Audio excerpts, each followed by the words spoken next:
গুরুর চরণে প্রণাম জানিয়ে শুরু করছি ভাগবত কথা।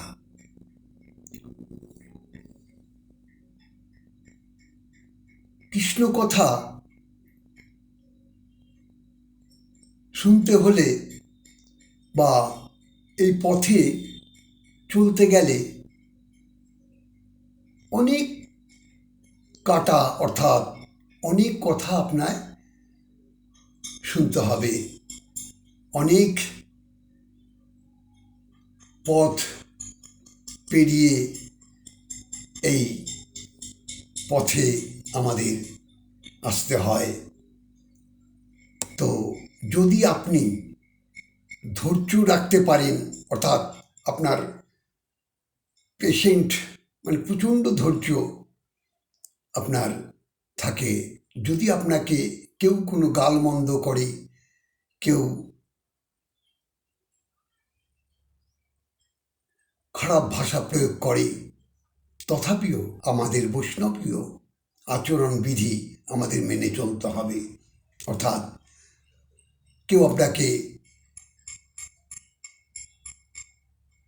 ন্যায় অন্যায় না ভেবে গালাগালি করছে, আপনি তখন তার প্রতি উত্তর দেবেন না, চুপ করে থাকবেন, তার কথাগুলো শুনবেন, হরিবল, আর প্রভুকে স্মরণ করবেন। দেখবেন যে আপনার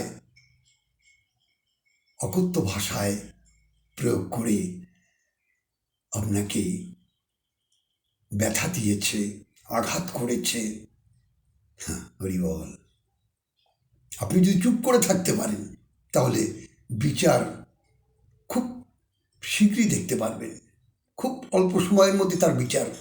আর যদি আপনি প্রতি উত্তর দান করেন, অর্থাৎ এক কথা বললে 10 কথা শুনিয়ে দেন, তাহলে কিন্তু হরিবল। তাই এই বৈষ্ণব পথে থাকতে গেলে, বৈষ্ণব ধর্ম আচরণ করতে হলে নিজেকে ধৈর্য হারালে চলবে না, কারণ বৈষ্ণবের ধৈর্যটাই হচ্ছে পরীক্ষা। অর্থাৎ ভগবান আপনাকে সবসময় পরীক্ষার মধ্যে ফেলে দেবে, আপনাকে সমস্ত পরীক্ষার মধ্যে থেকে আপনাকে উত্তীর্ণ হতে হবে। আপনি সেগুলোকে যদি সৎ পথে থাকতে পারেন, সদ্ভাব সব চিন্তন করতে পারেন, আর দিবানিশি যদি গোবিন্দ চিন্তা করেন, তাহলে দেখবেন যারা আপনার গালমন্দ করছে আপনাকে, যারা আপনাকে তিরস্কার করছে, তাদের ফলটা আপনি দেখে নেবেন। আর আপনি নীরবে গোবিন্দের গুণগান করেন, নাম করেন, জপ করেন, রাধা নাম জপ করেন, কৃষ্ণ নাম জপ করেন, আর পথে এগিয়ে চলুন। দেখবেন পথটা সুন্দরভাবে সাজিয়ে দেবে। যার নাম করবেন সেই তো সাজাবে গো, আমরা কি আর সাজতে পারি? জয় রাধে, জয় নিতাই।